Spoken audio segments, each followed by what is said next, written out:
बच्चों, आज हम पढ़ेंगे कक्षा 10वीं की इतिहास का दूसरा पाठ, भारत में राष्ट्रवाद।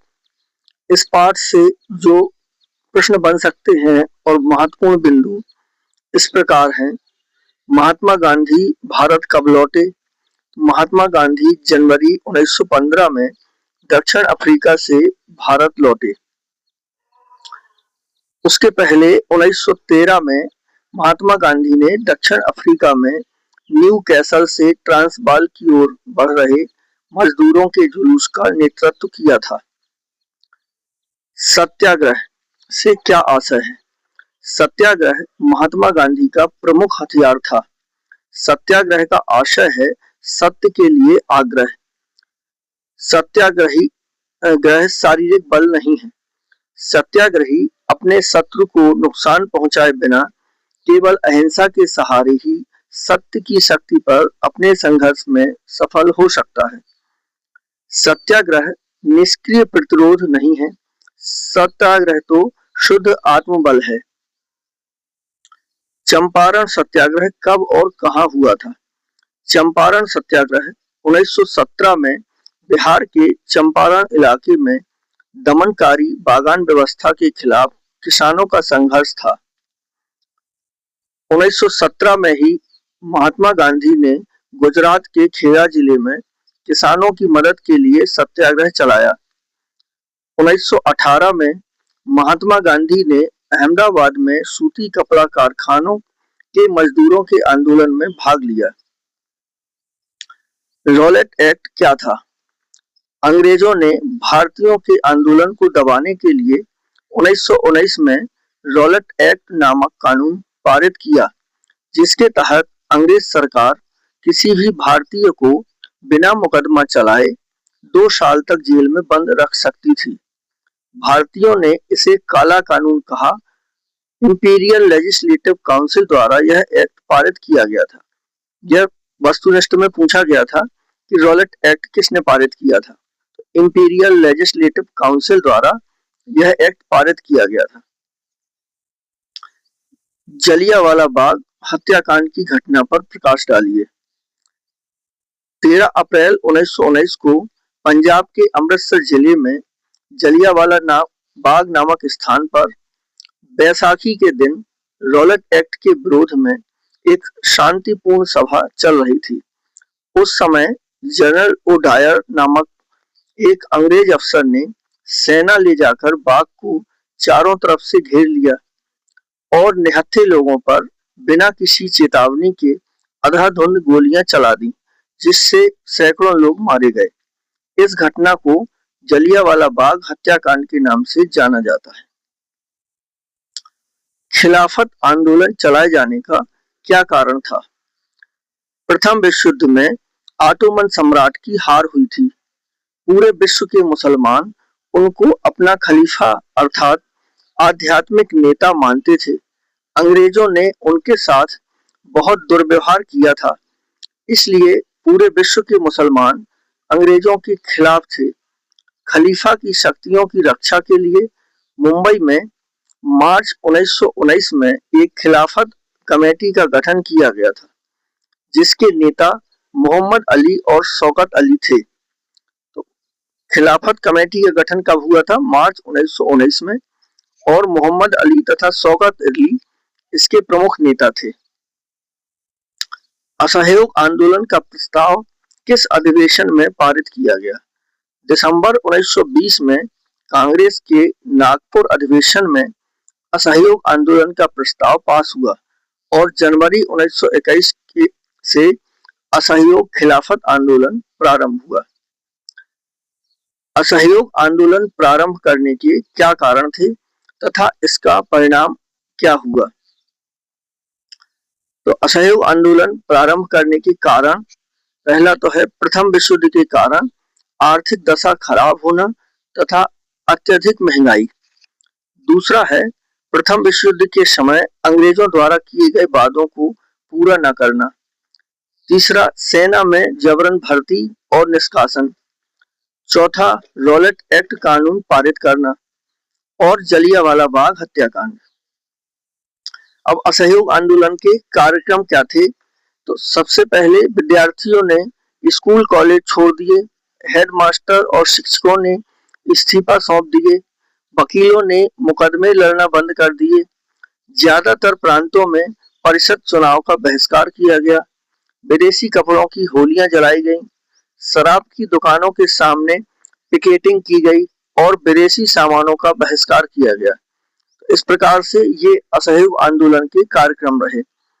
पर असहयोग आंदोलन का परिणाम क्या हुआ? तो सबसे पहला जो इसका परिणाम निकला वो व्यापक जन भागीदारी। यह पहला आंदोलन था जिसमें सभी वर्ग के लोगों ने बढ़ चढ़कर हिस्सा लिया और राष्ट्रीय एकता बढ़ी। भारतीय उद्योगों को बढ़ावा मिला।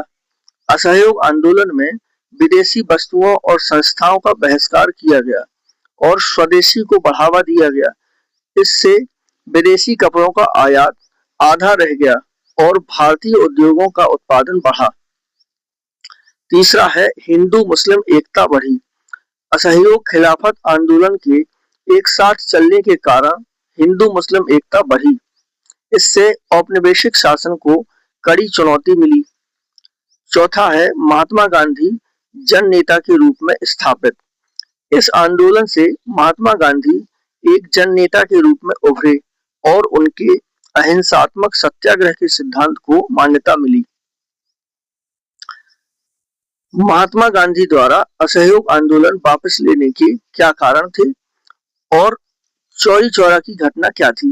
ये प्रश्न भी आ सकता है।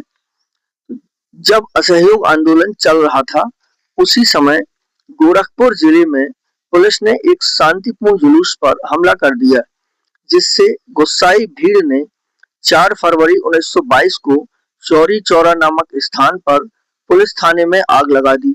इस घटना में 22 पुलिस वालों सहित लगभग 25 से 26 लोग मारे गए।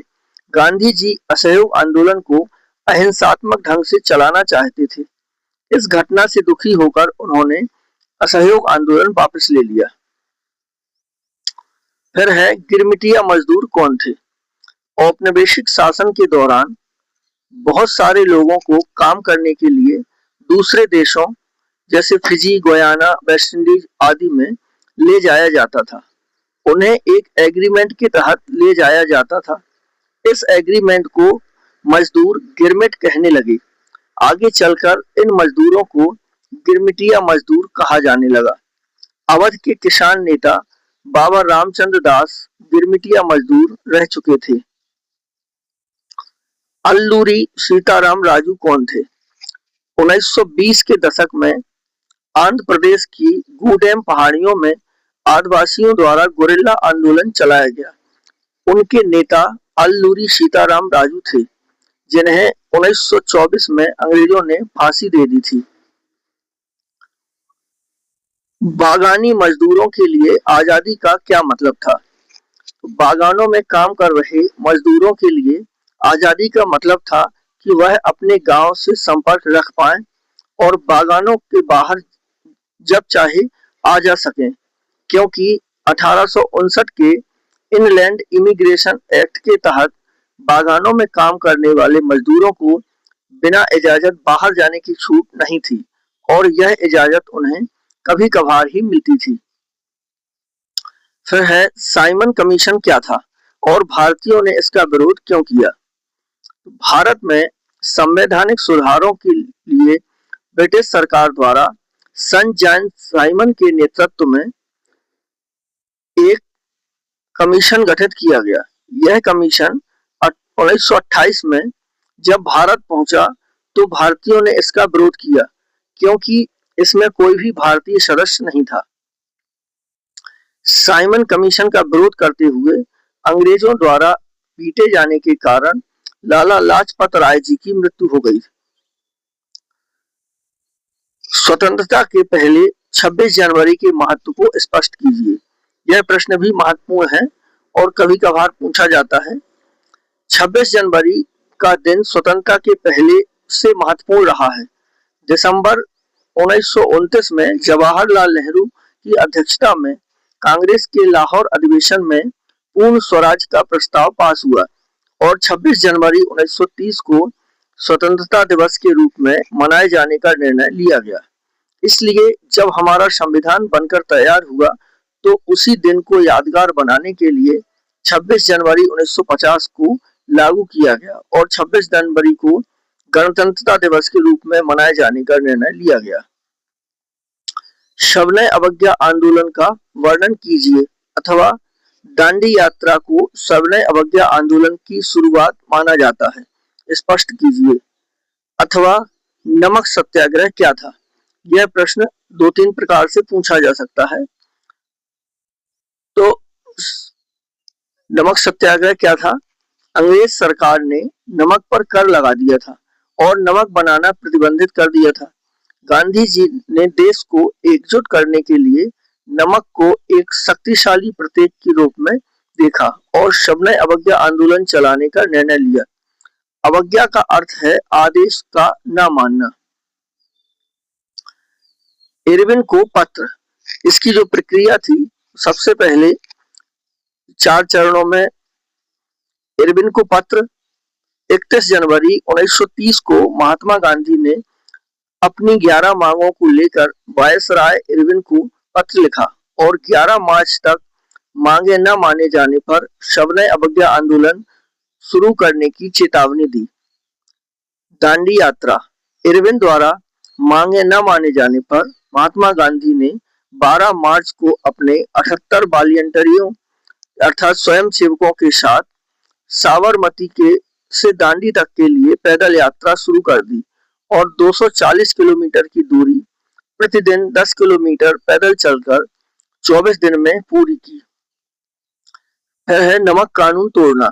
6 अप्रैल को महात्मा गांधी ने दांडी पहुंचकर समुद्र के पानी को उबालकर नमक बनाया, जो कि कानून का उल्लंघन था। इसी के साथ सविनय अवज्ञा आंदोलन की शुरुआत हुई। इसके साथ ही लोग जगह जगह अंग्रेजी कानूनों का उल्लंघन करने लगे। आंदोलन का स्थगन। 5 मार्च 1931 को गांधी और इरविन के मध्य एक समझौता हुआ, जिसके तहत गांधी जी ने लंदन में होने वाले द्वितीय गोलमेज सम्मेलन में हिस्सा लेने के लिए अपनी सहमति दी और आंदोलन वापस ले लिया। सविनय अवज्ञा आंदोलन या सिविल नाफरमानी आंदोलन की सीमाएं अथवा आंदोलन की असफलता के कारण। तो सविनय अवज्ञा आंदोलन के असफल रहने के कुछ कारण थे कि अंग्रेजों की दमनकारी नीति। अंग्रेजों ने कांग्रेस को अवैध घोषित कर दिया था और 90,000 से अधिक लोगों को जेल में बंद कर दिया था। दूसरा, जन भागीदारी का अभाव। असहयोग आंदोलन की तुलना में सविनय अवज्ञा आंदोलन में लोगों ने हिस्सा नहीं लिया। जमींदारों और जागीरदारों को अपनी रियासतें खोने का डर था और दलित वर्ग कांग्रेस से असंतुष्ट था। तीसरा है मुस्लिम भागीदारी की कमी। मुस्लिम लीग के प्रभाव के कारण बहुत से मुसलमानों ने आंदोलन में भाग नहीं लिया। चौथा, आर्थिक कठिनाइयां।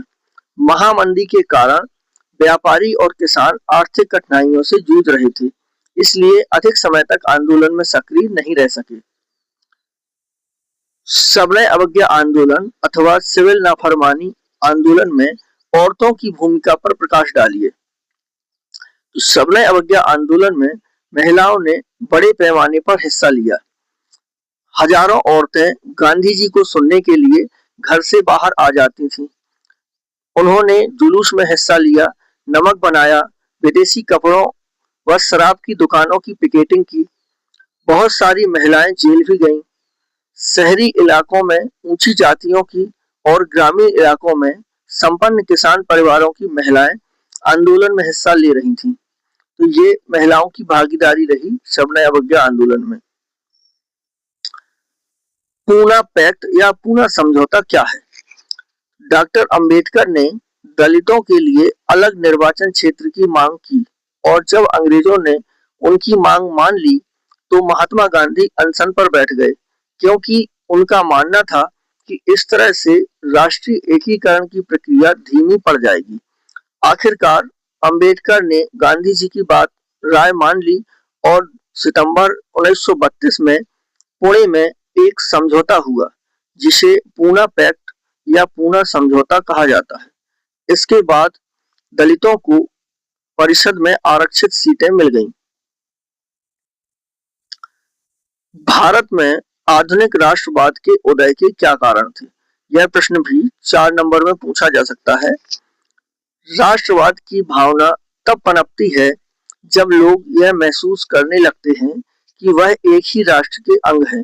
भारत में आधुनिक राष्ट्रवाद के उदय के अनेक कारण थे, जिसमें ब्रिटिश शासन के प्रति असंतोष, सरकार की दमनकारी और नस्ल विरोधी गोरे काले का भेद नीतियों के कारण भारतीयों में व्यापक असंतोष फैल गया था। आर्थिक शोषण, भारतीय उद्योगों का विनाश, बढ़ा हुआ भू राजस्व और भारतीय धन का निष्कासन। तीसरा है प्रशासनिक एवं राजनीतिक कारण। पूरे भारत में एक समान ब्रिटिश कानून और शासन तथा प्रशासन की नीतियों ने राष्ट्रीय एकता को बढ़ावा दिया। आधुनिक शिक्षा और पश्चिमी विचार। पाश्चात्य शिक्षा ने स्वतंत्रता, समानता तथा लोकतंत्र जैसे विचारों से भारतीयों को अवगत कराया। पांचवा, प्रेस तथा समाचार पत्र। समाचार पत्रों ने जनता को देश की समस्याओं और ब्रिटिश नीतियों के प्रति जागरूक किया। छठवां है सामाजिक तथा धार्मिक सुधार आंदोलन। ब्रह्म समाज और आर्य समाज जैसे आंदोलनों ने राष्ट्रीय गौरव की भावना बढ़ाई। तो इस प्रकार से ये भारत में आधुनिक राष्ट्रवाद के उदय के कारण थे। कोई 4 कारण पूछे जा सकते हैं, तो ये हम लिख सकते हैं इस प्रकार से। भारत माता की छवि और जर्मेनिया की छवि में क्या अंतर है? तो भारत माता की छवि में भारत माता को एक सन्यासी के रूप में दिखाया गया है, जबकि जर्मेनिया की छवि को एक योद्धा के रूप में दिखाया गया है। भारत माता शिक्षा, भोजन और कपड़े दे रही हैं, जबकि जर्मेनिया की छवि जर्मन लोगों की रक्षा के लिए तलवार हाथ में लिए है। भारत माता की छवि 1905 में अवनींद्रनाथ टैगोर ने बनाई, जबकि जर्मेनिया की छवि को बनाने का काम 1860 में लॉरेंज क्लासेन को सौंपा गया।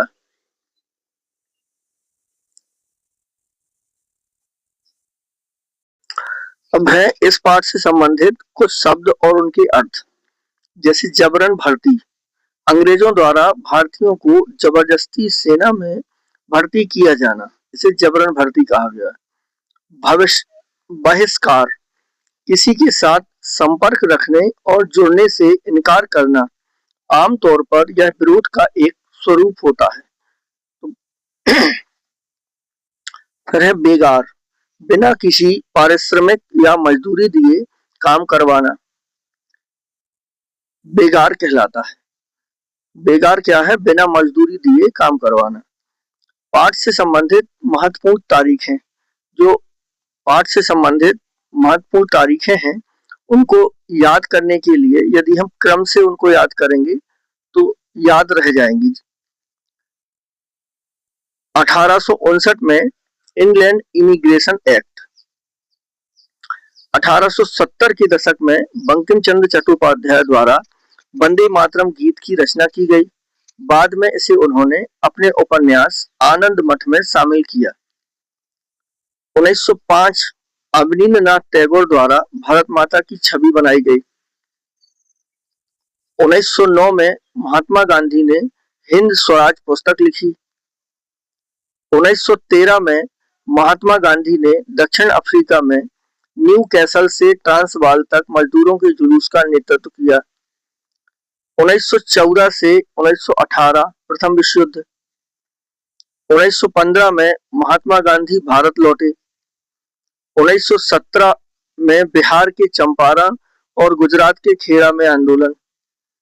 1918 में अहमदाबाद में मिल मजदूरों का आंदोलन। 1919 में रॉलेट एक्ट पारित हुआ। 1919 में ही गवर्नमेंट ऑफ इंडिया एक्ट पारित हुआ। मार्च 1919 में खिलाफत कमेटी का गठन। 13 अप्रैल 1919 को जलियांवाला बाग हत्याकांड। 1920 में कांग्रेस के नागपुर अधिवेशन में असहयोग आंदोलन की स्वीकृति। 1920 में भारतीय औद्योगिक एवं व्यवसायिक कांग्रेस का गठन। 1920 के दशक में आंध्र प्रदेश की गूडेम पहाड़ियों में गुरिल्ला आंदोलन चला। 1921 जनवरी में असहयोग खिलाफत आंदोलन प्रारंभ। 1921 तक महात्मा गांधी ने स्वराज का झंडा तैयार कर लिया था, जो तिरंगा लाल, सफेद और हरा रंग का था। बीच में सफेद पट्टी में चरखा बना हुआ था, जो स्वावलंबन का प्रतीक था। तो महात्मा गांधी के झंडे में केसरिया रंग की जगह लाल रंग था और बीच में सफेद पट्टी में चरखा बना हुआ था, जो स्वावलंबन का प्रतीक था, आत्मनिर्भरता का। 1921 की जनगणना के मुताबिक महामारी और अकाल में 120 से 130 लाख लोग मारे गए थे। 4 जनवरी 1922 में चौरी चौरा की घटना तथा असहयोग आंदोलन वापस लिया गया। 1924 में अल्लूरी सीताराम राजू को फांसी। 1927 में भारतीय वाणिज्य एवं उद्योग परिसंघ federation of Indian chamber of commerce and industries FICCI FICCI, इसे फिक्की भी कहा जाता है, फिक्की का गठन कब हुआ था? 1927 में। 1928 में दिल्ली के फिरोज शाह कोटला मैदान में हिंदुस्तान सोशलिस्ट रिपब्लिकन आर्मी की स्थापना। 1928 में साइमन कमीशन भारत आया। 1928 में लाला लाजपत राय जी की मृत्यु। 1928 में सरदार वल्लभ भाई पटेल के नेतृत्व में गुजरात के बारडोली में किसानों का आंदोलन। 1929 में भगत सिंह और बटुकेश्वर दत्त ने लेजिस्लेटिव असेंबली में बम फेंका। दिसंबर 1929 में कांग्रेस के लाहौर अधिवेशन में पूर्ण स्वराज की मांग। 12 मार्च 1930 दांडी मार्च के साथ सविनय अवज्ञा आंदोलन की शुरुआत। 6 अप्रैल 1930 नमक कानून तोड़ना। अप्रैल 1930 अब्दुल गफ्फार खान की गिरफ्तारी। 1930 में अंबेडकर ने दलित वर्ग एसोसिएशन का गठन किया। 1930 में मुस्लिम लीग के अध्यक्ष सर मोहम्मद इकबाल थे। ये प्रश्न भी पूछा जाता है, 1930 में मुस्लिम लीग के अध्यक्ष कौन थे? तो सर मोहम्मद इकबाल थे। 1930 में छोटा नागपुर की टिन खदानों में मजदूरों का आंदोलन। 1930 में रेलवे कामगारों का आंदोलन। और 1931 मार्च 1931 में गांधी इरविन समझौता। 23 मार्च 1931 भगत सिंह, राजगुरु और बटुकेश्वर दत्त को फांसी। दिसंबर 1931 लंदन में द्वितीय गोलमेज सम्मेलन। 1932 अंबेडकर और गांधी जी के बीच पूना समझौता या पूना पैक्ट। 1932 सविनय अवज्ञा आंदोलन पुनः प्रारंभ। 1932 में गोदी कामगारों की हड़ताल। 14 जुलाई 1942 को भारत छोड़ो आंदोलन का प्रस्ताव पास हुआ। 8 अगस्त 1942 से भारत छोड़ो आंदोलन प्रारंभ हुआ। महात्मा गांधी ने भारत छोड़ो आंदोलन के दौरान करो या मरो का नारा दिया था। इंकलाब जिंदाबाद का नारा उर्दू कवि हसरत मोहानी ने 1921 में दिया था। इसे भगत सिंह ने लोकप्रिय बनाया। तो इंकलाब जिंदाबाद का नारा उर्दू कवि हसरत मोहानी ने 1921 में दिया था, जिसे भगत सिंह ने लोकप्रिय बनाया। ये इस पाठ से संबंधित कुछ महत्वपूर्ण तिथियां थी और महत्वपूर्ण बिंदु है। तो आशा है कि इस पाठ से कोई भी प्रश्न नहीं छूटेगा। धन्यवाद।